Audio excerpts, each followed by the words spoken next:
Hello viewers, আজকে আমি তোমাদের জন্য একটা দুর্দান্ত রেসিপি নিয়ে এসেছি। বর্ষা স্পেশাল ইলিশ মাছের একটা রেসিপি। এখন তো ঘরে ঘরে ইলিশ মাছ দিয়ে নানান রকম আমরা জিনিস তৈরি করছি, তাহলে পোলাওটাই বা বাদ যাবে কেন? তো আজকে তোমাদের জন্য আমি ইলিশ মাছের পোলাওয়ের রেসিপি নিয়ে এসেছি। খুব সহজভাবে তৈরি এই ইলিশ মাছের পোলাও। একবার আমি যেভাবে করেছি স্টেপগুলো ফলো করে সেইভাবে করো, খুব সহজে তৈরি হয়ে যাবে এই ইলিশ মাছের পোলাও। খেতে দুর্দান্ত লাগে, যাকে দেবে সেই খেয়ে বলবে দারুণ হয়েছে।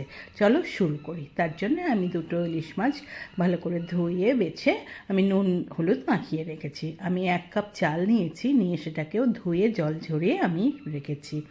আমি তেজপাতা, জিরে আর গরম মশলার মধ্যে 4-5টা আমি এলাচ নিয়েছি, 3টে দারচিনি নিয়েছি, 3টে লবঙ্গ নিয়েছি, আর 1 চামচ আদা বাটা রেখেছি, আর 4টে আমি কাঁচা লঙ্কা রেখেছি। চলো শুরু করি রান্নাটা। প্রথমেই কড়াইতে আমি 1 চামচ সর্ষের তেল দিয়ে দিয়েছি।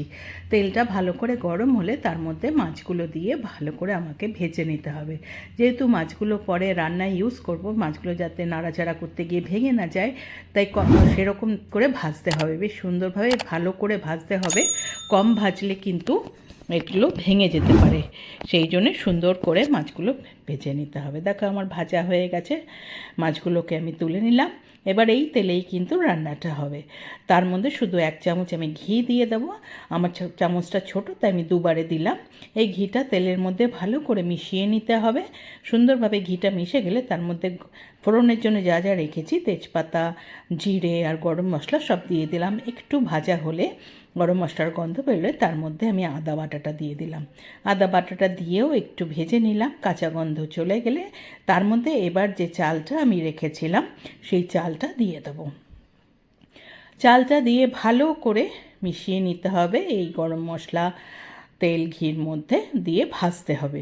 বেশ 1 থেকে 2 মিনিট সুন্দরভাবে চালটা ভাজতে হবে। চালটা যখন দেখবে বেশ স্বচ্ছ হয়ে এসছে, সাদা সাদা হয়ে গেছে, কালারটা চেঞ্জ হয়ে গেছে, তখন বুঝবে চালটা ভাজা হয়ে গেছে। দেখো আমি কন্টিনিউয়াস নাড়াচাড়া করে কিন্তু চালটা ভেজে যাচ্ছি। বেশ কিছুক্ষণ ভাজার পরে এবার এর মধ্যে আমি নুন হলুদ দিয়ে দেবো। আমি বড় 1 চামচ নুন দিয়ে দিলাম। আমি হলুদ হাফ চামচ মতো দিলাম, আর আমি চিনি দিলাম 1 চামচ। যেহেতু এটা পোলাও একটু মিষ্টি হবে, তাই একটু চিনি তোমরা দেবে। যারা চাও না অ্যাভয়েড করতে পারো। যাই হোক, এই নুন হলুদ চিনি সব দিয়ে ভালো করে চালের মধ্যে দিয়ে আবার একটু ভাজা ভাজা করে নেব। একটু যখন সব কিছু যখন মিশে যাবে, তখন এর মধ্যে আমাকে জল দিতে হবে। আমি যেহেতু 1 কাপ চাল নিয়েছি, আমি 2 কাপ থেকে একটু কম আমি জলটা দিয়েছি। এইবার সেই জলের মধ্যে সব কিছু মিশিয়ে দিয়ে এবার ঢাকা দিয়ে আমি 10 মিনিট হতে দেব। 10 মিনিট পরে ঢাকা খুলেছি।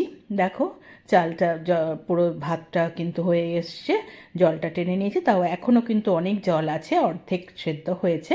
তাই একটু নাড়াচাড়া করে নিয়ে আমি একটু ফাঁকা করে নিয়ে ওর মধ্যে ওই ফাঁকা জায়গায় মাছগুলো বসাবো।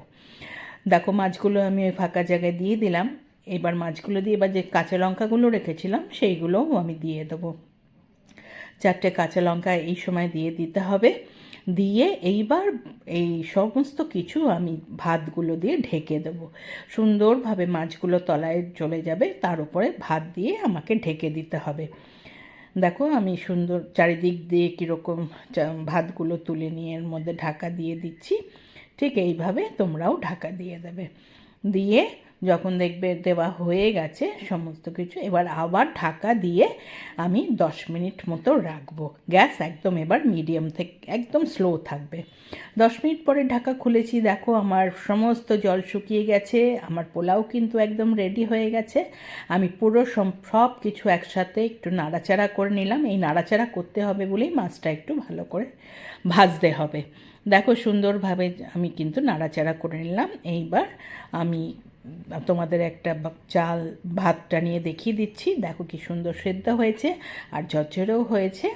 এইবার আমি এটাকে গ্যাস বন্ধ করে দিলাম, ঢাকা দিয়ে স্ট্যান্ডিং টাইম 10 মিনিট রেখে দিলাম।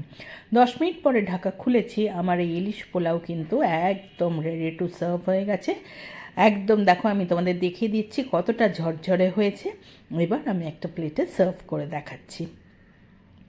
সুন্দরভাবে একটা প্লেটের মধ্যে আমি ভাতগুলো আগে দিয়ে দিলাম, দিয়ে আমি ওপর দিয়ে আমি মাছগুলো বসিয়ে দেবো আর কাঁচা লঙ্কাগুলো সাজিয়ে দেবো। এইভাবে দেখো আমি মাছগুলো দিয়ে দিলাম, বসিয়ে দিচ্ছি। দেখো আমার এই ইলিশ পোলাও কিন্তু একদম সুন্দরভাবে সার্ভিংয়ের জন্য রেডি হয়ে গেছে। আমি একটু পেঁয়াজের স্লাইস কেটে নিয়েছি গার্নিশিংয়ের জন্যে, সেগুলোকেও আমি সাইড দিয়ে দিলাম। পেঁয়াজের স্লাইসগুলো দিয়ে একটা কাঁচা লঙ্কা দিয়ে আমি কিন্তু এটা সার্ভ করব। এইভাবে ইলিশ পোলাও তোমরা বানিয়ে দেখো, দারুণ টেস্টি এই ইলিশ পোলাও, খেতে যেমন ভালো লাগে আবার অন্যকে খাওয়ালেও কিন্তু সে বলবে দারুণ হয়েছে। তাই আশা করি তোমাদের এই ইলিশ পোলাও ভীষণ ভালো লেগেছে এবং তোমরা এইভাবে একবার করে দেখবে। এবং আমার রান্নাটা তোমাদের যদি ভালো লেগে থাকে একটা লাইক করো, কমেন্ট করো, শেয়ার করো। যারা এখনও আমার চ্যানেলটা সাবস্ক্রাইব করোনি প্লিজ সাবস্ক্রাইব করে দিও, পাশে থাকা বেল আইকনটা প্রেস করবে, তাহলে আমার তৈরি সমস্ত রান্নার নোটিফিকেশন তোমাদের কাছে পৌঁছে যাবে। আবার নতুন নতুন রান্না নিয়ে তোমাদের কাছে আসবো। আজকে তাহলে চলি, টাটা।